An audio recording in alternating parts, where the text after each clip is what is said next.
Nonton Asih 2 di kala bioskop sepi zaman pandemi gini itu bener-bener pengalaman menantang buatku. Karena waktu kecil, aku takut sama lagu Indung-Indung Kepala Lindung.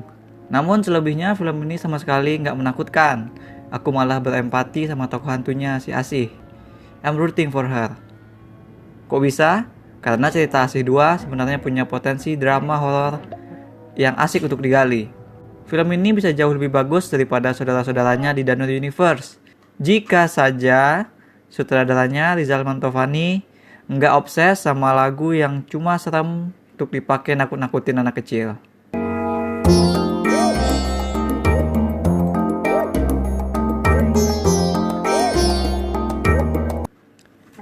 Asih 2 menyorot keluarga Dr. Sylvia, dia dan suaminya kehilangan putri cilik mereka yang meninggal 4 tahun yang lalu.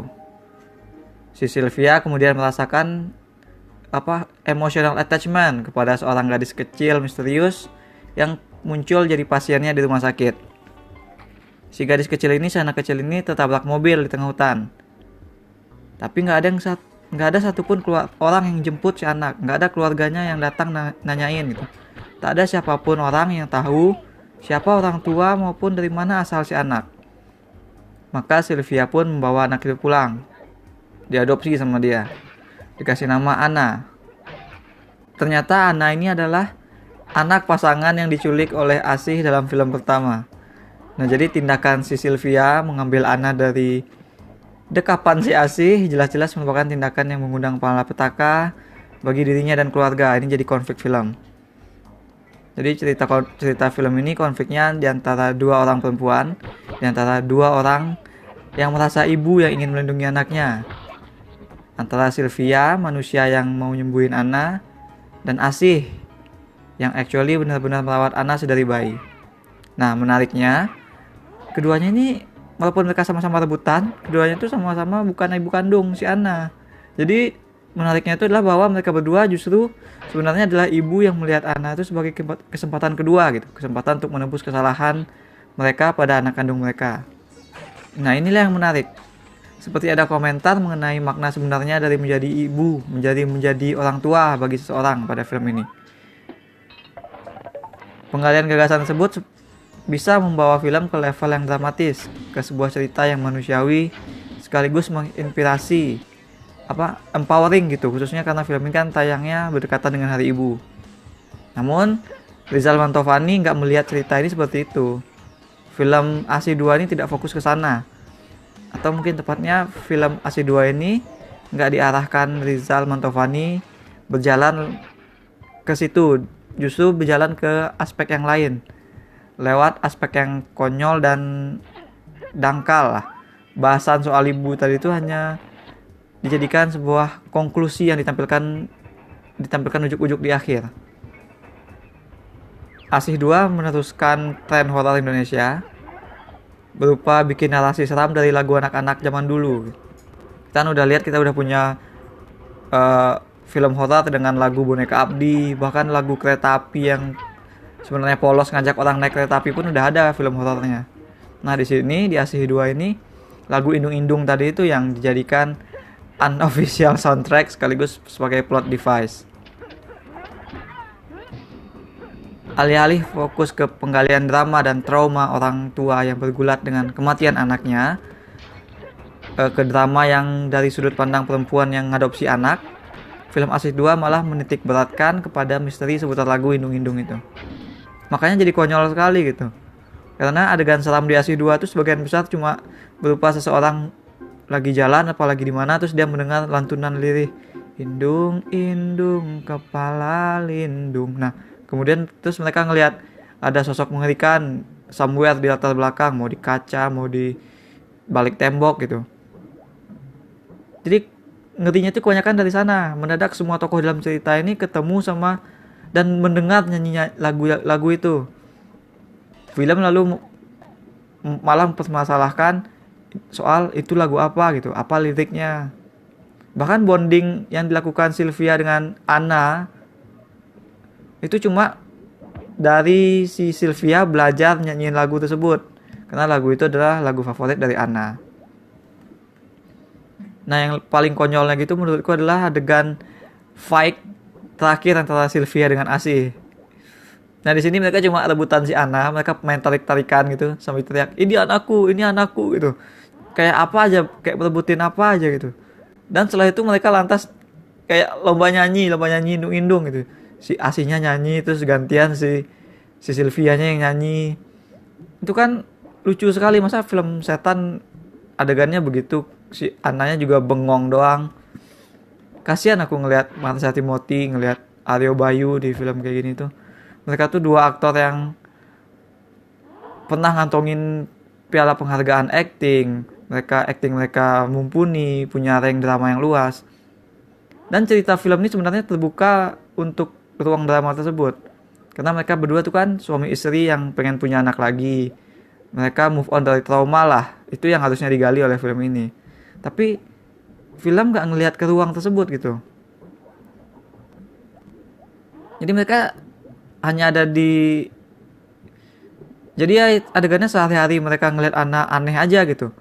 Nggak diperlihatkan mereka tuh benar-benar butuh anak gitu. Nggak diperlihatkan bagaimana apa peran anak tersebut bagi rumah tangga mereka gitu. Kita nggak dibuat yakin apakah dua tokoh ini beneran peduli sama Ana sebagai person atau cuma sebagai, ya itu tadi, sebagai penembus dosa aja. Cuma ada satu adegan yang mengarah ke pembahasan trauma mereka sebagai pasangan yang kehilangan anak, dan itu cuma juga sekilas aja gitu. Padahal narasi harusnya dibangun berdasarkan sekitaran persoalan ini, bukannya malah fokusnya ke lagu seram tadi. Akibatnya drama dan karakter itu nggak kena. Kita nggak ngerasain apa-apa, kita nggak ngerasain urgensi Sylvia harus dapetin Anna gitu. Atau bahkan kita nggak sedih ketika Anna hilang dari Sylvia. Film gagal melandaskan kepentingan Anna secara nyata dan emosional buat Sylvia dan suaminya. Kita nggak melihat mereka rugi apapun kok jika Asih ngambil Anna gitu. Dan karena itu memang si Asih itu did a pretty great job gedein Anna. Anak itu sehat kok, dia fine aja gitu. Dia celaka karena ditabrak mobil di hutan. Itu kan outnya kecil banget, ada mobil di hutan gitu kan. Dan di luar kebiasaan makan si Anna tuh yang berantakan lah, yang kayak Tarzan gitu. Si Anna ini tuh nggak tumbuh jadi psikopat gitu, dia masih normal. Sehingga dalam pandangan kita, film ini malah kayak memperlihatkan Sylvia lah yang menculik Anna dari Asih. Selain Marsha Timothy dan Aryo Bayu tadi tuh, Sharifah Danis juga kalau kataku ya sayang sekali juga hanya dipakai untuk jadi hantu yang teriak-teriak jump scare doang. Padahal potensi drama dan permainan karakter yang banyak tuh yang meyakinkan tuh bisa dilakukan di sini oleh Sharifah Danis. Too bad membuat filmnya cuek. Karena justru Asih lah di sini yang cocok sebagai protagonis. Si Asih yang kehilangan. Si Asih lah yang terakhir itu berbesar hati. Yang nunjukin bahwa sebenarnya Asih lah yang ngalamin perkembangan karakter di film ini. Yang actually punya plot dalam cerita ini ya si Asih. Tadinya dia obses banget ke anaknya, terus dia merelakannya. Itu kan perkembangan karakter. Cerita bahkan nyimpan satu kejutan menarik lagi, berupa kehadiran seseorang dari masa lalu Asih. Jadi ada orang yang kenal Asih saat dia masih manusia, dan itu ada tokohnya di sini. Sehingga kan lapisan buat karakter Asih ini jadi nambah lagi gitu. Tapi jikapun benar kalau Asih adalah protagonis yang diniatkan oleh film, toh kerja film ini sangat buruk dalam memperlihatkan si Asih sebagai tokoh utama. Karena porsi yang paling gede tetap pada Sylvia. Sedangkan Sylvia sendiri nggak ngalamin perkembangan apa-apa. Si Sylvia nggak punya stake. Dia nggak rugi apapun kalau Anna diambil kembali oleh Asih. Si Sylvia ini bahkan tidak membuktikan kepada kita dia bisa jadi orang tua yang lebih baik. Ya karena itu tadi, karena yang film perlihatkan hanyalah dia yang selalu pulang malam itu hanya dekat dengan Anna saat mandi ataupun saat lagi belajar ngafalin lagu. Dan si Anna itu sendiri, Anna inilah tokoh yang membuktikan film horor Indonesia itu hanya melihat anak kecil sebagai objek. Anna ini dibikin adalah trop anak setan gitu. Trop anak-anak yang berkelakuan aneh, yang suka ngobrol sama sesuatu yang tak terlihat, yang bikin orang tuanya mengernyit heran. si Ana tuh nggak dikasih kesempatan sama sekali untuk nyampain sesuatu gitu, untuk bersuara atau untuk punya pendapat dan pandangan sendiri. Dia cuma objek rebutan. Literally si Ana tuh ditulis sebagai karakter yang nggak bisa bicara, nggak bisa berkomunikasi. Padahal kan sebenarnya bisa aja dia dibilang dia dibikin bisa bicara, toh si Asihnya nyanyi terus, nyanyi lindung-lindung terus ke Ana gitu. Masa dia nggak sekalian belajar buat bicara sih gitu kan. Jadi si Ana ini ditulis nggak bisa bicara tuh kayak alasannya cuma satu, yaitu untuk memudahkan penulis naskahnya malas-malasan aja. Karena Ana yang tak bisa bicara berarti Ana tersebut tidak perlu digali sudut pandang dan sisi dramatisnya.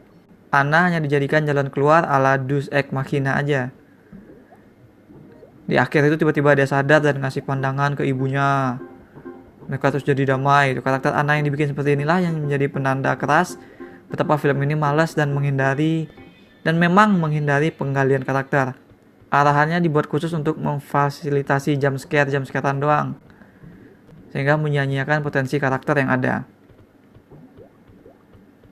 Kalau ada yang nanya film apa sih yang bisa narik penonton ke bioskop dalam situasi pandemi kayak sekarang, maka aku yakin jawabannya ya memanglah film horor. Kayak film ini tuh aku yakin bakal tetap ramai kok yang nonton.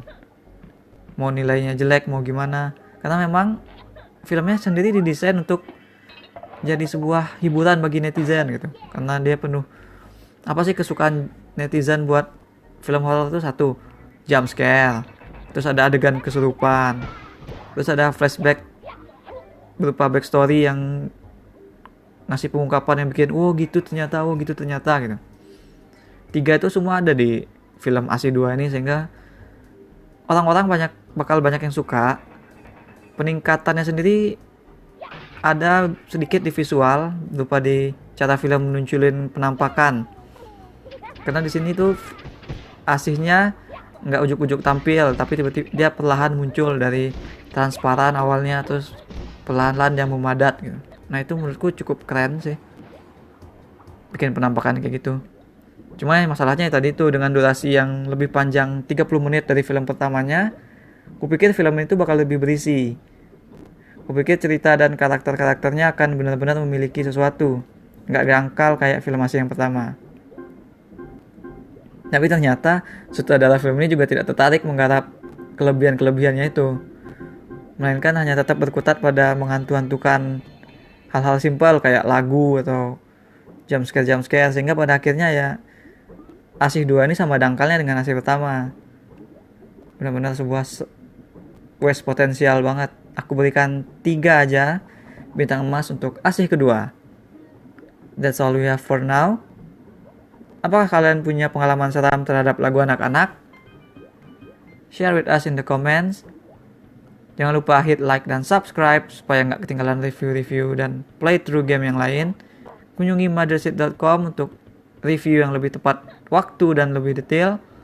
Thanks for watching. Remember in life, there are winners and there are losers.